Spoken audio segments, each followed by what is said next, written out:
Hello, and welcome back to Chamomile Fairy Tale. Let's dive right back into the wonderful Wizard of Oz. Chapter 2: The Council with the Munchkins. She was awakened by a shock so sudden and severe that if Dorothy had not been lying on the soft bed, she might have been hurt. As it was, the jar made her catch her breath and wonder what had happened. And Toto put his cold little nose into her face and whined dismally. Dorothy sat up and noticed that the house was not moving. Nor was it dark, for the bright sunshine came in at the window, flooding the little room. She sprang from her bed and with Toto at her heels ran and opened the door. The little girl gave a cry of amazement and looked about her eyes growing bigger and bigger at the wonderful sights she saw. The cyclone had set the house down very gently, for a cyclone, in the midst of a country of a marvelous beauty. There were lovely patches of green sward all about, with stately trees bearing rich and luscious fruits. Banks of gorgeous flowers were on every hand, and birds with rare and brilliant plumage sang and fluttered in the trees and bushes. A little way off was a small brook, rushing and sparkling along between green banks and murmuring in a voice very grateful to a little girl who had lived so long on the dry, gray prairies. While she stood looking eagerly at the strange and beautiful sights, she noticed coming toward her a group of the queerest people she had ever seen. They were not as big as the grown folk she had always been used to, but neither were they very small. In fact, they seemed about as tall as Dorothy, who was a well-grown child for her age, although they were, so far as looks go, many years older. 3 were men and 1 a woman, and all were oddly dressed. They wore round hats that rose to a small point a foot above their heads, with little bells around the brims that twinkled sweetly as they moved. The hats of the men were blue. The little woman's hat was white, and she wore a white gown that hung in plaits from her shoulders. Over it were sprinkled little stars that glistened in the sun like diamonds.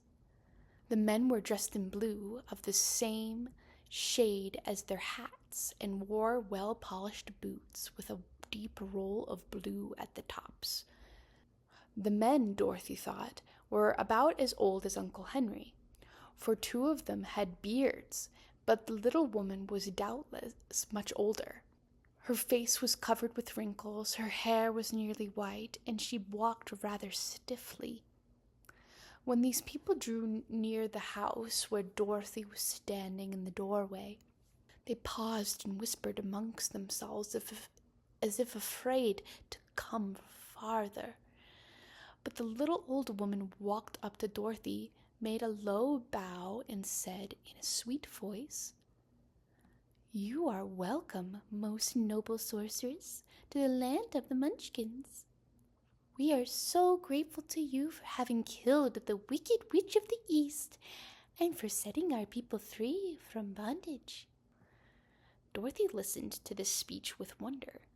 What could the little woman possibly mean by calling her a sorceress and saying she had killed the wicked witch of the East? Dorothy was an innocent, harmless little girl who had been carried by a cyclone many miles from her home, and she had never killed anything in her life. But the little woman evidently expected her to answer, so Dorothy said with a hesitation, "You are very kind, but there must be some kind of mistake. I have not killed anything." "Your house did, anyway," replied the old woman with a laugh. "That is the same thing. See?" She continued, pointing to the corner of the house. "There are 2 shoes still sticking out from under the block of wood." Dorothy looked and gave a little cry of fright.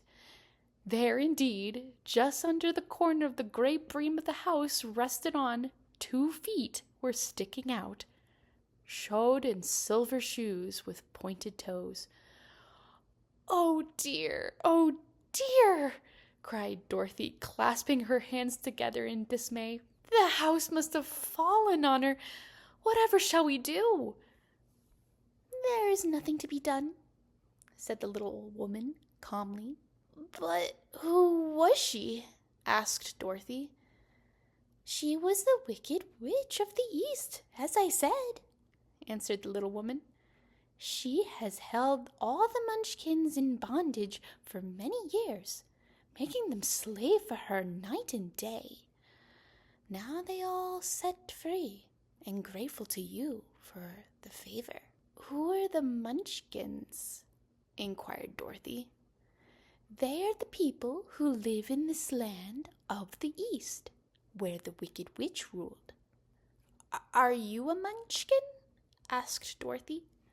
"No, but I am their friend, although I live in the land of the North. When they saw the Witch of the East was dead, the Munchkins sent a swift messenger to me, and I came at once. I am the Witch of the North." "Oh, gracious!" cried Dorothy. "Are you a real witch?" "Yes, indeed," answered the little woman. "But I am a good witch, and the people love me. I am not as powerful as the Wicked Witch was who ruled here, or I should have set the people free myself." "But I thought all witches were wicked," said the girl, who was half frightened and facing a real witch. "Oh, no, that is a great mistake. There were only 4 witches in all the land of Oz, and 2 of them, those who live in the North and South, are good witches. I know this is true, for I am one of them myself, and cannot be mistaken. Those who dwelt in the East and the West were indeed wicked witches, but now that you have killed one of them, there is but one wicked witch in all the land of Oz, the one who lives in the West." "But," said Dorothy, after a moment's thought, "Aunt Em has told me that the witches were all dead, years and years ago." "Who is Aunt Em?" inquired the little old woman. "She is my aunt who lives in Kansas, where I came from." The Witch of the North seemed to think for a time, with her head bowed and her eyes upon the ground. Then she looked up and said, "I do not know where Kansas is, for I have never heard this country mentioned before. But tell me, is it a civilized country?" "Oh, yes," replied Dorothy. "Then that accounts for it. In the civilized countries, I believe there are no witches left, nor wizards, nor sorcerers, no magicians. But you see, the land of Oz has never been civilized, for we are cut off from the rest of the world. Therefore, we still have witches and wizards among us." "Who are the wizards?" asked Dorothy. "Oz himself is the greatest wizard," answered the witch, sinking her voice into a whisper. "He is more powerful than all the rest of us together. He lives in the city of Emeralds." Dorothy was going to ask another question, but just then the Munchkins, who had been standing silently by, gave a loud shout and pointed to the corner of the house where the Wicked Witch had been lying. "What is it?" asked the old woman, and looked and began to laugh. The feet of the dead witch had disappeared entirely, and nothing was left but silver shoes. "She was old," explained the Witch of the North.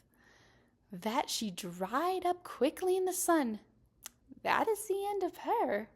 But the silver shoes are yours, and you shall have them to wear." And after shaking the dust out of them, handed them to Dorothy. "The Witch of the East was proud of those silver shoes," said one of the Munchkins. and there is some charm connected with them. But what it is, we never know. Dorothy carried the shoes into the house and placed them on the table. Then she came out again to the Munchkins and said, I'm anxious to get back to my aunt and uncle, for I am sure they will worry about me. Can you help me find my way? The Munchkins and the witch first looked at one another, and then Dorothy, and then shook their heads. At the east, not far from here, said one, there is a great desert, and none could live to cross it. It is the same at the south, said another, for I have been there and seen it. The south is the country of the Quadlings. I am told, said the third man, that it is the same at the west, and that country where the Wiccans lives is ruled by the wicked witch of the west, who would make you her slave if you passed her way. The north is my home, said the old lady, and at its edge is the same great desert that surrounds this land of Oz. I'm afraid, my dear, you will have to live with us. Dorothy began to sob at this, for she felt lonely among all these strange people. Her tears seemed to grieve the kind-hearted Munchkins, for they immediately took out their handkerchiefs and began to weep also. As for the little old woman, she took off her cap and balanced the point on the end of her nose, while she counted 1, 2, 3 in a solemn voice. At once the cap changed to a slate on which was written in big white chalk marks, Let Dorothy go to the city of emeralds. The little old woman took the slate from her nose and, having read the words on it, asked, Is your name Dorothy, my dear? Yes, answered the child, looking up and drying her tears. Then you must go to the city of emeralds. Perhaps Oz will help you. Where is the city? Asked Dorothy. It is exactly into the center of the country and is ruled by Oz, the great wizard I told you of. Is he a good man? Inquired the girl anxiously. He is a good wizard. Whether he is a man or not, I cannot tell, for I have never seen him. How can I get there? Asked Dorothy. You must walk. It is a long journey through a country that is sometimes pleasant and sometimes dark and terrible. However, I will use all the magic arts I know of to keep you from harm. Won't you go with me? Pleaded the girl, who had begun to look up upon the little old woman as her only friend. No, I cannot do that, she replied, but I will give you my kiss, and no one will dare injure a person who has been kissed by the Witch of the North. She came close to Dorothy and kissed her gently on the forehead. Where her lips touched the girl, they left a round, shining mark, as Dorothy found out soon after. The road to the city of emeralds is paved with yellow brick, said the witch, so you cannot miss it. When you get to Oz, do not be afraid of him, but tell your story and ask him to help you. Goodbye, my dear. The three Munchkins bowed low to her and wished her a pleasant journey, after which they walked away through the trees. The witch gave Dorothy a friendly little nod, rolled around on her left heel 3 times, and straightway disappeared, much to the surprise of little Toto, who barked after her loudly enough when she had gone, because he had been afraid even to growl while she stood by. But Dorothy, knowing her to be a witch, had expected her to disappear in just that way, and was not surprised in the least.